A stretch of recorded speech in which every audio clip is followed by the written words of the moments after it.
Hello, everybody. It's me, Twinkle, from Twinkle Time, and you are watching Twinkle Time TV. Okay, so today, I'm very, very, very excited because I am sitting in a recording room that belongs to the coolest person I know, who is... Some of you guys may think he's a superhero because you hear him on a whole bunch of cartoons, but he's actually my real superhero because he's my brother, and this is Josh Keaton. What's up? Woo! Oh my God, I don't think I've ever interviewed you before. I don't think you ever have either. This is a first. Groundbreaking. It's groundbreaking. And everybody usually says that we look like twins. Do we look like twinsies? You decide. Except for the hair. Except for the hair. I'm so glad you don't have orange hair. This is my natural color. But you've got like specks of orange in your it's kind of beard. orange here. Yeah, this is my twinkle beard. You guys, this is my brother. I can't believe I'm interviewing him. So Josh, there's a whole bunch of people that I'm so excited that they get to find out all kinds of cool information about you. And for those of you who know my brother and follow my brother, you get to hear like an in-depth, exclusive, fun interview. And then for those of you who don't, you guys are going to find out a whole bunch of fun, trivial facts about my brother. So, okay, Josh, yes. You have to take us back from when we first started. So tell us how you started, what got you into the world of show business. Well, he is a new dad. So. A new dad. I have a niece, and she calls me Tia Tinkle. And I have a new nephew, and he's sleeping, but my niece is very sad because she wanted to sit here with us. She wanted to sit in on the interview. She even put a little bow in her hair, but we convinced her to go paint outside, but we can kind of hear her. Doesn't sound like she wants to paint. No, so you may see her in a little bit. So tell everybody at home how you got into show business and what made you go into show business. Well, basically, all of us, my sister, Twinkle, and my two younger sisters, we all grew up in the entertainment industry. So at the time that I went into it, I was really kind of following in the footsteps of Twinkle. And I mean, I was always, I guess, performing and doing weird things. I would dress up like some of my favorite superheroes of the time, and run around the grocery store with my sword in hand as He-Man and saying, "I have the power." And she's probably like, "I have the power." Our grandma made him a He-Man costume that used to go around with cowboy boots, people. Cowboy boots. Hey, they're the only boots I have. They were still boots. Or your Superman outfit. So you would wear Superman with cowboy boots or He-Man with cowboy boots, and he would go everywhere. And that's what makes me so proud, is because you were so into cartoons and so into your superheroes, and now you are like a full-fledged superhero. Yeah. So go back to it. So there was that. I mean, yeah, I used to watch Saturday morning cartoons all the time, and it's kind of sad that there's not really a lot of Saturday morning cartoons anymore. We got to bring that back. I know, right? But yeah, so I used to love cartoons. Later on, I would really get into video games and all of that. I also used to like those storybook tape things, where you would have like a book and a cassette, which for those that don't know, it's like this little plastic thing that has like this magnetic tape inside, and you would put it in this really old machine and hit the play button, and it would read the sound from this magnetic tape, and it would go on these little reels. And you know who got us into that? Who? Our Theo Lucho. Oh yeah, our Theo Lucho would he would go to the library and he would get records. They have them at Urban Outfitters now. It's vintage. It's cool. Vinyl. And he would, and that's how he learned how to speak English. He would take those records, make them into cassettes for us. You can't let the RIAA hear that. Oh. It's piracy. Oh no! Hey, you know, it's fair use. It was fair use. Oh my God!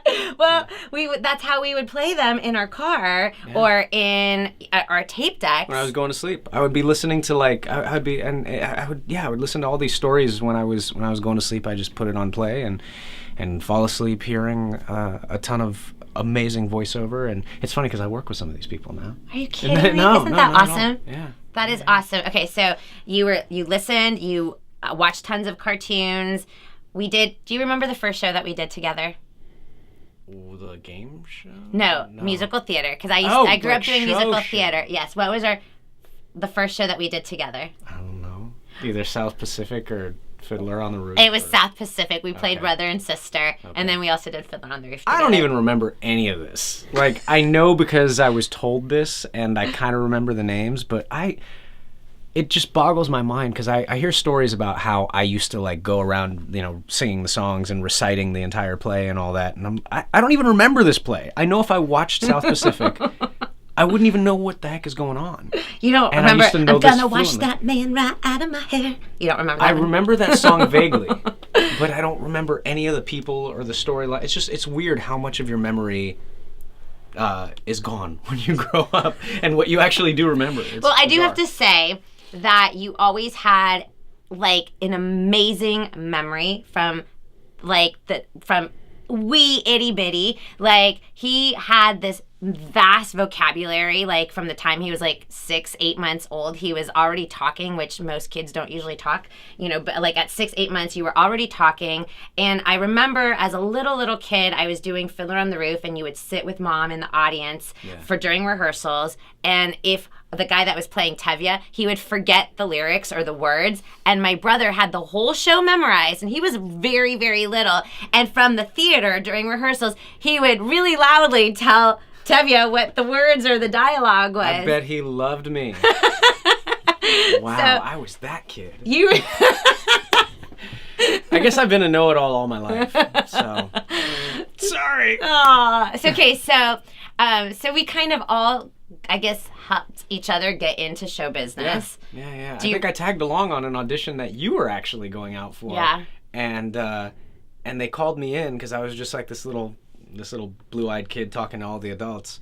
And if I remember correctly, I ended up getting that. Yes, you and did. you didn't. And I didn't. And I don't think she's ever let me live it down. Aw, I was a But, good sport about it. I was very proud of She him. was. Yeah. Do you remember what your first commercial was? Was it Oshkosh? Yeah. Yeah, it was Oshkosh. Oshkosh bagosh. I always have to ask because again, I don't remember. I'm like, it was this. No, it wasn't. You never did that. Oh yeah. So what was so you've done commercials, tons and tons of commercials, lots of TV. Like, name some of the TV stuff that you've done growing up, and like one of your most favorite experiences that. Well, I was on the old Girl Meets World. It was called Boy Meets World back then. But a lot of the same people when I was a wee teen. There was I did a bunch of guest starring stuff on a lot of different things, like Will and Grace. I was in the Even Stevens movie, Chicago Hope, and Boston Public. And then I did a decent amount of animation back then. Not a ton, because back then they would use adults to play kids' roles in animation. Okay. And just have them sound younger. And now they're starting to use a lot more kids in animation, which is very cool. But then I was the voice of Linus in Peanuts for a while, in some of the MetLife commercials and one of the specials. And then there was Back to the Future, the animated series, and Peter Pan and the Pirates. I was in those. I got to work with Tim Curry on Peter Pan and the Pirates. That's which was pretty awesome. cool. I remember that. And Dan Castellaneta, who is Homer Simpson, among a bunch of other things on Back to the Future, because he was Doc Brown in the cartoon parts. No way. I don't even think I knew that. Yeah, Christopher Lloyd was Doc Brown in the live action segments at the beginning and end. Okay. And also, cool factoid, you know how like Penn and Teller, you always have like the silent teller? Yeah. Well, the silent teller equivalent on this Back to the Future show was a very young Bill Nye. No way! Before he was super famous, and he would be the guy that, like, Doc Brown would be narrating, how you're going to do this experiment, and Bill Nye was silent and just doing it and showing you how Can to we do find it. these on YouTube? Or like, where can It you actually find them? just got released. Back to the Future, the anniversary edition just came out on Blu-ray. We have to go all get of the that. movies, Okay. and it is the entire animated series. Wow! So if you wanna hear a very young me being a know-it-all, I guess I'm really typecast. Yes! He finally admits it! Woo! I can't help it if I know everything. I mean, I love you. It's a blessing and a curse. Okay, so Back to the Future, Peter Pan and the Pirates, That was actually really it for a while, voiceover-wise, because they were using adults in so many things. And after Back to the Future, there really was a long period of time where I didn't do a lot of voiceover, where anything that I got was mainly was on-camera stuff.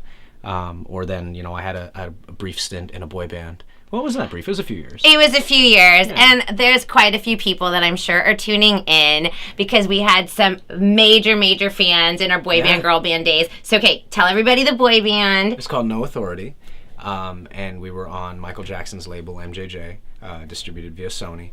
And it was something that I had auditioned to be in before, didn't quite make it in.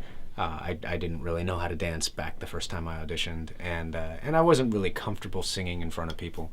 But He's an awesome singer. Oh, thank you. But after a few years of getting more comfortable with it, I auditioned for it again, and there was a place for me in the group, and we recorded an album. Rodney Jerkins and Darkchild Productions produced a ton of it, and it was a lot of fun. I mean, we got to tour the world. I was in Europe for months. I made some friends that I'm still friends with to this day.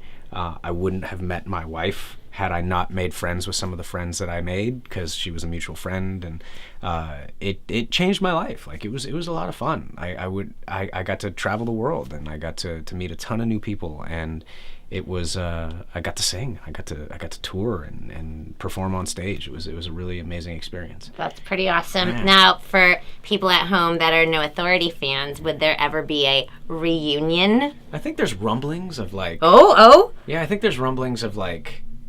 Of the guys getting back together to do a song on a soundtrack that I don't know how much about that I can say. Okay. I wonder. Yeah. You might have to follow him on Facebook or on Twitter. That would be kind of cool. Yeah, I'm not. I have no problem with that. Don't stop till. I think it would be fun. That would be really fun. How exciting! I remember being so excited when you got the call that you were officially in the group, and that it was with Michael Jackson. I actually never personally met Michael Jackson, and I was so excited for you. And fun. You got to go to the ranch. Yeah, we got to go to the ranch, and we had a record release party there, and that was an amazing place. That was pretty cool to see. That is so cool. Very, very cool. Okay, so you do No Authority, and then after No Authority, he's very humble, but he also had a solo deal as a solo recording artist. So tell us a little bit about that, because I was super excited because I used to be a huge fan of Richard Marx, and you got to work with Richard Marx, and actually you spent some time at his place, right? Yeah. We recorded at his home studio in Lake. I want to say it was called Lake Forest, right outside of Chicago. Just such an amazing guy, such a nice guy, real super genuine, super talented. And yeah, I got to record a song with him. It was the first song that I actually recorded for that album, and that was going to be on RCA. And it ended up not getting released. A lot of political stuff happens, when a new guy comes in and takes over the label. They basically cut the acts that they didn't sign and start to push the ones that they did. And I kind of got on the chopping block. That happens all the time. All the time. All the time. It happened, not just to you, but to us. But that's like a note for new people that are wanting to be in show business. Sometimes you get this close and things are completely out of your hands and out of your control, and you just have to keep going with the flow, because clearly it wasn't meant to be, and there's something right around the corner that is especially for you, but it does happen. But it's frustrating as an artist. You can never let that frustration take you down, though, because you have to look at it this way. You got signed to a record deal. Yeah. If you get signed to a record deal, that means you have the talent to have a record deal, and there's just things that are out of your control that might keep that from coming to full fruition, and you can't let that be, you can't take that personally. Because it's usually not. Exactly. Like George Clooney, before he made it How many TV shows was he on? Had a reputation for, if you don't want your pilot to get picked up, hire George Clooney. Or Jennifer Love Hewitt, too. Because he was fantastic, and everybody loved working with him, but he just had the bad luck of being in stuff that never got picked up and never made it. And it wasn't until, was it ER? ER was his, until he just kind of exploded, and people got a chance to see how talented he is. And then the chemistry, and when all the puzzles of the pieces come together and the stars align, it works out. Yeah. So if you love it, I know this is like something that I always talk about when I do interviews with artists. if you love it, you have to be completely 100% passionate and just go for it, because you will have these little moments of, oh man, but you have to keep going. You'll probably have going. more of those than of the good ones. Yes. But you still got to keep plugging away, because the good ones make it all worth it. Exactly. So, okay, so you did the whole boy band, you went solo, but also your big break, I think, because I like to tell everybody that my brother's like the voiceover king, because he's done everything under the sun, which he'll probably talk about just in a couple seconds. But like your big break was playing young Hercules. Yeah, I would say so. For the Disney Hercules. So talk about that, and then how everything else kind of fell into place after that. That was really just something that I got sent out on by my on-camera agent. I didn't have a voiceover agent at the time. It was I wouldn't really audition for anything voiceover related unless my on-camera agent sent me out for it. So I auditioned for that. There were a ton of callbacks for it. There were 3 callbacks for it, but there was a ton of time in between the callbacks. Okay. So I auditioned for it. I didn't hear anything about it for like 6 months, long enough to forget that I even auditioned for it. Oh my gosh. And then I got a call back, and I was like, wait, what? When did I? Oh my God, this is 6 months ago. So then, now I'm excited because I get a call back for a Disney movie. And so I go in on that call back, I give it my all. I don't hear anything for 6 months. Another like, 6 months? Are you kidding me? I'm What? like, what? I mean, at this point, I felt like, man, they're just playing with me now. Because, that's crazy. You know, like 6 months in between calls, and then it was like, another 6 months, and then I found out that I got it. So it was... So wait, you had 1 callback or 3 callbacks? 2 callbacks. 2 callbacks. Okay, so for those of you who are getting into show business, an audition is like the first time you go, you make your first impression, and then when they like you, they call you back. They're hence a callback. And you can have many callbacks before you actually get the job. So basically 6 months go by. It was like, all in total, it was like a year. It was my the casting goodness. process was like a year. But I mean, this was when Disney movies were hand drawn, and I mean, the lead time for making a movie was so long, and they were casting these things well in advance, and it took so long to actually put these into production that that wasn't really out of the ordinary. So so I got that.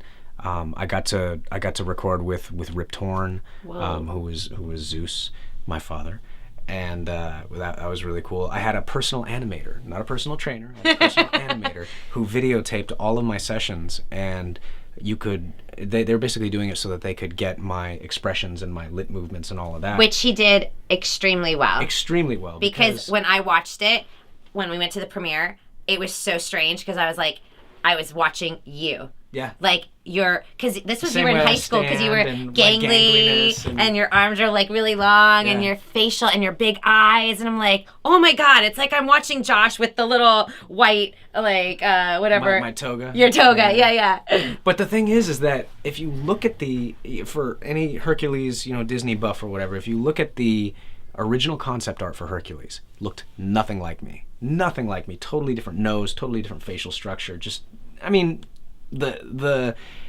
bare bones comparison is there. Okay. Like you could say, okay, he's skinny, he's this, he's got this color hair or whatever. That's the same. But when you look at the difference between the original concept art and what came to screen, it's crazy. They look totally different, and the one that came to screen looks and moves and acts like me.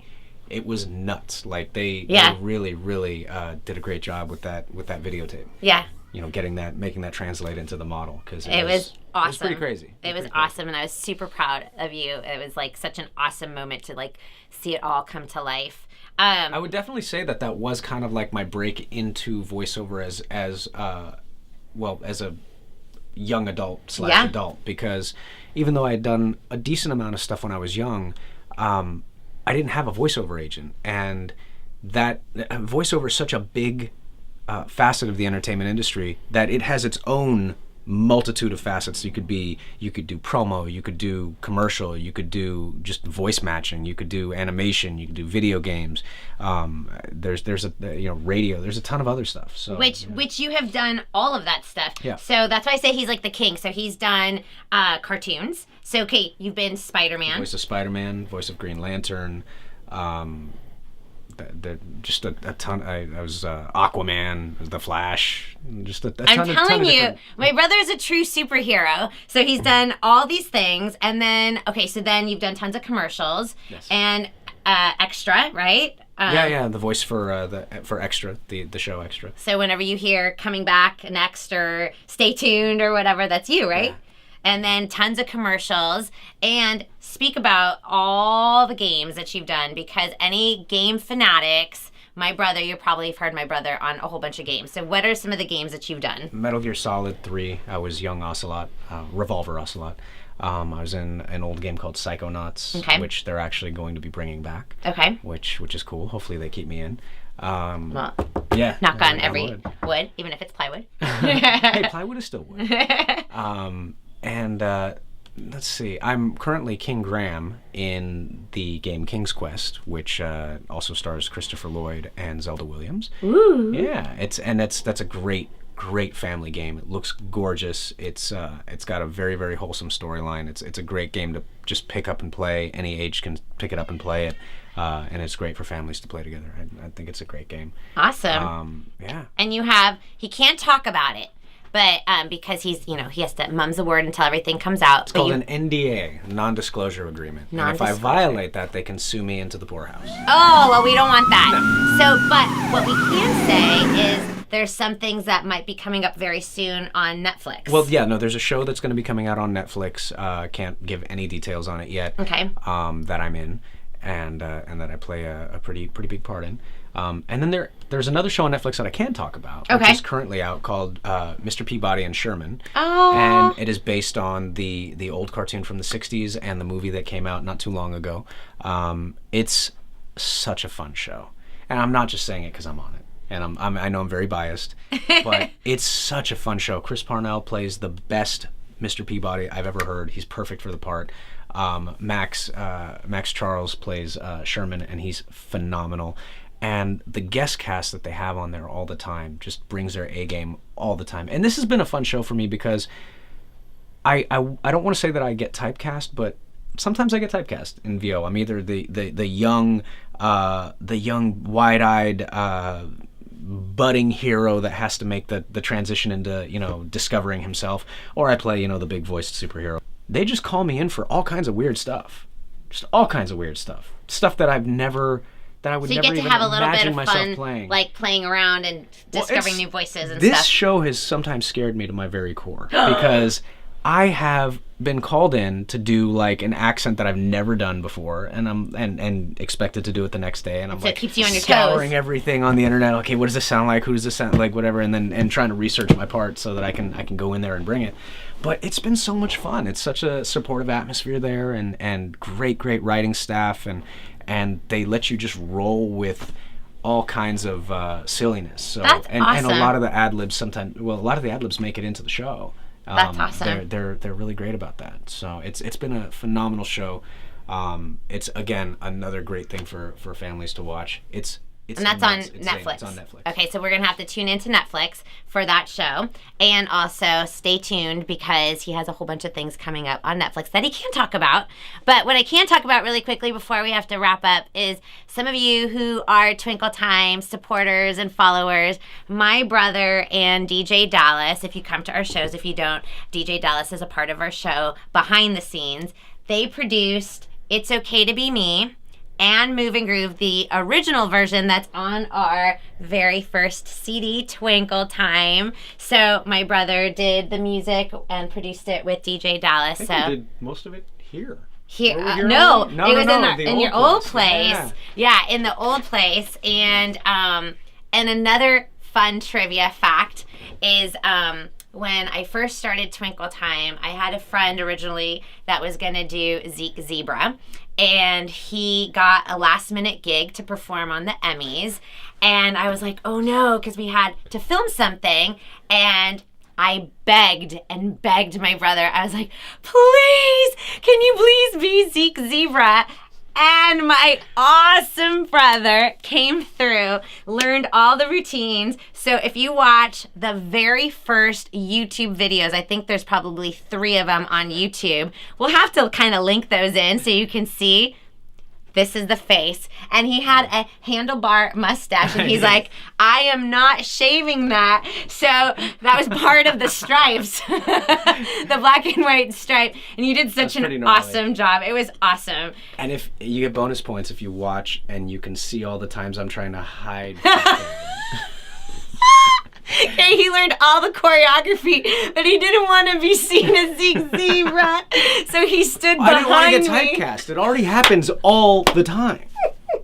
Now I'm just going to be able to be zebra parts and guy's named Zeke. Zeke and Zebra. He did such an awesome job. So brothers always come through. And I'm trying to think. Yeah, all the brothers out there, sometimes you got to help your sister. Yeah. Sometimes it's got to happen. And he's helped me more than once when I've had flat tires. He's come. I'm telling you, true superhero here. Awesome. So I think that's it. Okay, so tell us if you have a website, a Facebook, Instagram, Twitter. Give everybody all the information. JoshKeaton.com is my website. Twitter, I'm on @JoshKeaton. I have a Facebook, which is facebook.com/Josh Keaton's page. I have a Tumblr, which is, again, just Josh Keaton. My name is just everything. So, okay, wait, here's a question I know everybody has asked me. We are brother and sister, and everyone's like, well, why do you guys have different last names? So you kind of have to address that because explain why you have a different last name. Well, like, we all have stage names, but yeah.